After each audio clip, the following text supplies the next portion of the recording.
On July 1, 2026, it'll be 2 years since California employers were required to establish, implement, and maintain an effective workplace violence prevention plan. Based upon my discussions with employers, more than a few employers could be facing 2 years of 5-figure fines from Cal OSHA for not complying with the law's requirements. Some employers simply don't know about the law and its requirements. Other employers mistakenly assume that they're exempt from the law because they have fewer than 10 employees.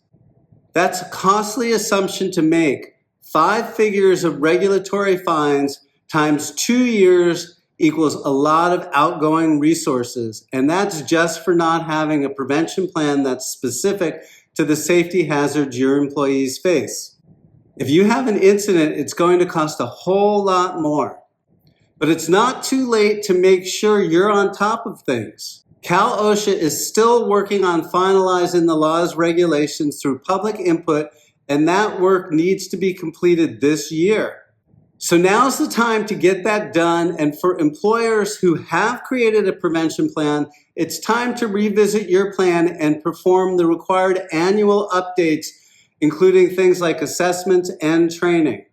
If Cal OSHA knocked on your door next month, could you show a working violence prevention plan, real training, and incident documentation?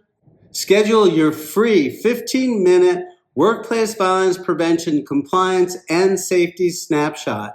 We'll do a quick walkthrough of how you'd look under that kind of scrutiny, and if you prefer email to a call, send me an email with a bit about your organization and a 15-minute snapshot in the subject line, and I'll send you some questions to help you assess where you're at.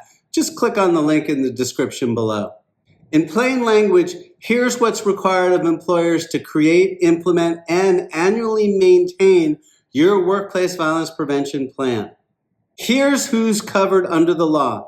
As an employee, you're covered by the law unless you telework from a place of your choosing that is not under the control of your employer. If you're an employer, you're covered by the law unless your workplace is not accessible to the public and you have fewer than 10 employees and you already have a general workplace safety plan in place. Here's what's required within your workplace violence prevention plan. A workplace violence prevention plan is not the same as a workplace violence prevention policy. Here's what you need to do to comply with the law. Your plan must be in writing and specific to the safety hazards your employees face and corrective measures that will work for all of your employees. Your plan creation must actively involve your employees in identifying, evaluating, and correcting workplace violence hazards, in designing and implementing training, and in reporting and investigating workplace violence incidents. You must have a complaint and investigation process that employees are aware of, and you must have a way to ensure compliance with every aspect of the plan. You must have procedures for employees to follow and for your management team to follow when an incident occurs. You must provide a variety of training, including on the prevention plan and on strategies for your employees to avoid physical harm. You must conduct ongoing assessments of safety hazards and how to abate them, and anytime a new safety hazard is identified, and provide training on that process. You must establish post-incident responses, including debriefing and investigation, and make corrections to your plan and training based upon the results of your post-incident response. Annually, or if there's an incident, you must revisit your plan and review it for effectiveness. You must also review your hazards assessments and abatement plans and identify any new or previously unknown hazards and incorporate them into your prevention plan.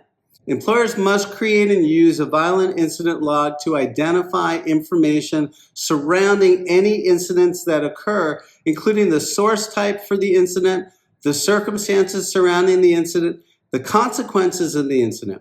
You must also identify ways to protect the victim of the incident from further harm.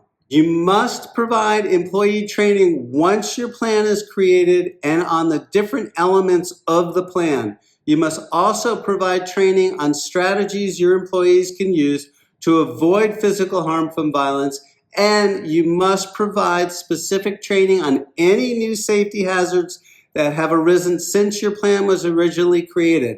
You must repeat this training annually and following any workplace violence incidents that occur. There you have it, a plain language summary of what you need to do to comply with California's workplace violence prevention law on its 2-year anniversary.